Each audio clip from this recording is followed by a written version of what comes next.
Gurman gives us some very exciting news about the exact chipset we can expect with iPad 11, and it's certainly better than I expected. In his latest Power On newsletter, he says we can expect the A17 Pro with 8 gigs of RAM in the iPad 11, which is the exact same chip configuration we saw with the iPad mini late last year. And I'm not gonna lie guys, I know Gurman is a credible source, but that just seems way too good to be true. I understand that Apple wants to bring AI support to all their iPads, but remember there's a $150 difference between the base iPad and iPad mini, and so for them to share the same specs when the price gap is that massive is certainly confusing. This is why, as I've speculated before, I could either see Apple increasing the price of the base iPad yet again, or splitting the base iPad into 2 tiers. Let me explain. In one of Gurman's older reports, he mentioned entry-level iPads in plural, with him then telling us the codenames for these iPads are J481 and J482. Now, what does this mean? Well, the most likely possibility is that this is just the Wi-Fi and cellular version of the base iPads, but usually there won't be separate codenames for such minute differences. But Gurman also fails to explain what exactly this could mean, and so I started to speculate that maybe there's 2 different iPad 11 models, one with Apple Intelligence support and one without. And so I reckon the $349 iPad 10 we have today is going to be replaced by an A16 iPad 11, one that does not support Apple Intelligence, but will still be a decent spec upgrade over the A14 in the iPad 10. Then maybe for $399 or $429, we get an A17 Pro version of the iPad 11 that has 8 gigs of RAM instead of 6 gigs, and also most importantly supports Apple Intelligence. I know it would be weird for the more expensive iPad mini to not have a superior chipset, but maybe later this year the iPad mini gets an update to the A18, but at the very least there would not be a huge price difference anymore. And by the way, would like to remind you guys, like this video and subscribe for more content like this. It would be appreciated. And let's be honest guys, Apple is not going to be offering the power of the A17 or the A18 for just $349.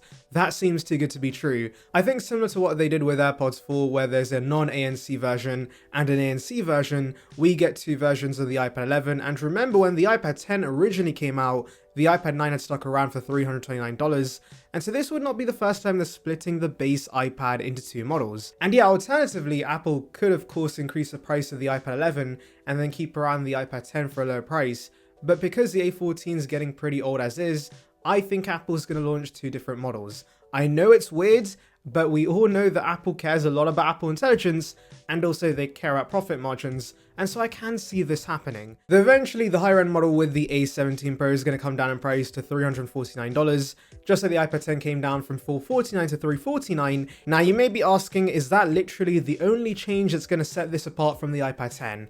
Well, mostly yes, but based on what we've seen with other recent iPad releases, we can expect a few other smaller changes. The first thing are connectivity improvements. I can definitely see them making a huge fuss about Wi-Fi 6E, wow! Even though most don't have Wi-Fi 6E routers to actually take advantage of the better speeds, but expect that alongside Bluetooth 5.3 support. The next thing I'm sort of curious about is Apple Pencil Pro support. You see, when the iPad 10 originally launched, Apple led us to believe this could not support the regular Apple Pencil 2 because it needed a charging strip where the landscape camera was, and so we had to settle for the first gen pencil and its horrific charging methods. That dongle still sends shivers down my spine, but thankfully they then launched the much better USB-C Apple Pencil. Now though, with the iPad M Pro, Apple has restructured the magnetic strip so that of course you get wireless charging whilst also getting the landscape camera. And so there is a possibility where you get Apple Pencil Pro with the iPad 11.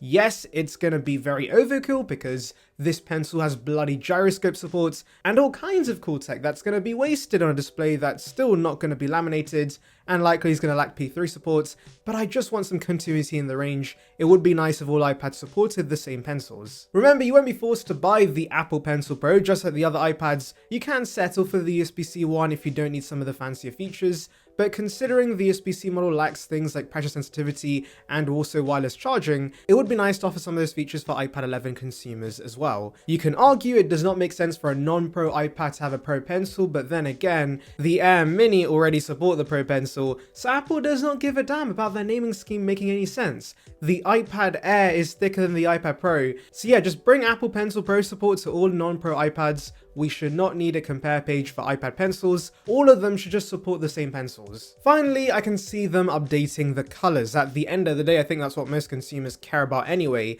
Here's hoping we see a bright orange or green this time around to get all the Apple sheep way too excited about a design from 2018, and that includes me, by the way. The Magic Keyboard Folio should also get a price cut because it makes no sense. It's only $100 cheaper than the actual iPad right now, so maybe that's revised to $149 or $199. The Gurman does give us some pretty interesting Magic Keyboard related rumors. So apparently suppliers are developing a new Magic Keyboard that's scheduled to launch by the middle of 2025, and what's interesting is that this could be designed for both the iPad and iPad Air. It's going to lack an aluminium top case like the Magic Keyboard for the M4 iPad Pro, but I think Apple's going to simplify the keyboard range as well, and offer the same keyboard for both the base iPad and iPad Air, which honestly would be a good move because it's kind of weird the Folio keyboard has a function row, but the regular Magic Keyboard doesn't. And by the way, this new Magic Keyboard should actually include a function row, so yeah, it would be nice for the Air to get that as well. Release-wise, all we know for now is that this new iPad's launching during the spring.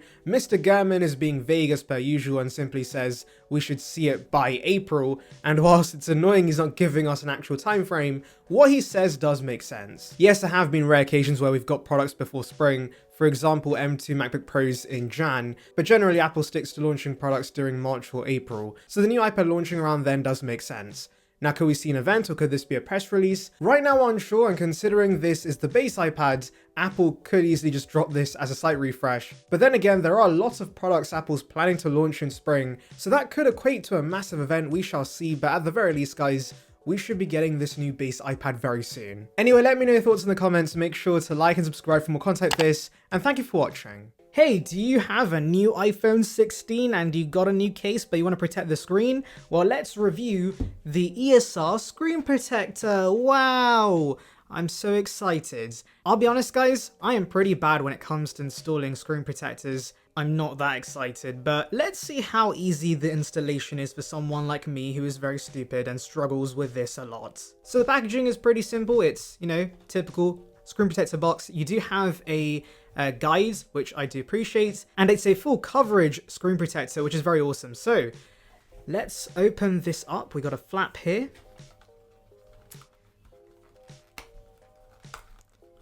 It's not going to come out, is it? There we go. Okay, so getting in. Very typical packaging. There we go. So inside here we have